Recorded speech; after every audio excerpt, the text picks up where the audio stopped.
అందరికీ. అందరూ ఎలా ఉన్నారు? బాగున్నారా?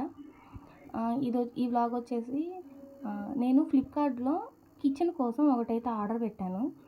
ఈ ఏంటి అనంటే మా కిచెన్ అయితే అస్సలు బాలేదు. మా అమ్మ వంట చేసి సరిగ్గా క్లీన్ చేయక ఆయిల్‌గా అట్లాగే ఉంది.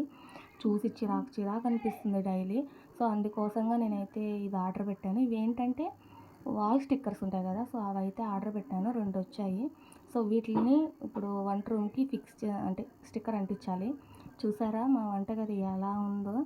అంతా ఆయిల్‌గా ఉంది. సో, దీన్నైతే చేంజ్ చేయాలని ఫిక్స్ అయిపోయాను. నేను ఒక్కదాన్నే చేసుకుంటుంటే నా వల్ల అవ్వలేదు. సో, మా నాన్న కూడా వచ్చాడు. అంటే మా బాబు వచ్చి హెల్ప్ చేశాడు. ఇలాగా కాదు ఇలా చేయాలి అని చెప్పి ఇద్దరం కలిసి వాటిల్నైతే ఆ స్టిక్కర్‌నైతే అంటించాము. కొంచెం రిస్క్ అనిపించింది. అయినా కూడా ఎట్లా అట్లాగా ఫినిష్ చేసాము. మన ఛానల్‌ని ఎవరైనా ఫస్ట్ టైం చూస్తున్నట్లయితే ప్లీజ్ సబ్స్క్రైబ్ చేయండి, లైక్ చేయండి, షేర్ చేయండి.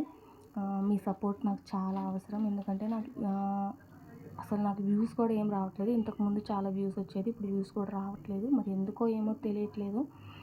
సో, మీ సపోర్ట్ అనేది నాకు చాలా అవసరం.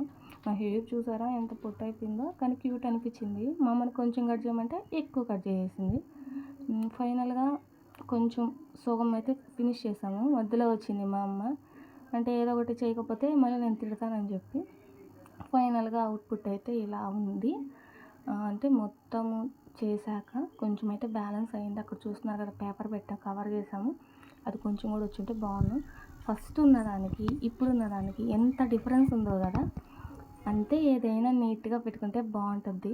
కానీ మా అమ్మ ఎన్ని రోజులు ఉంచుతుందో ఏమో నాకైతే తెలీదు. మీకు నచ్చితే లైక్ చేయండి.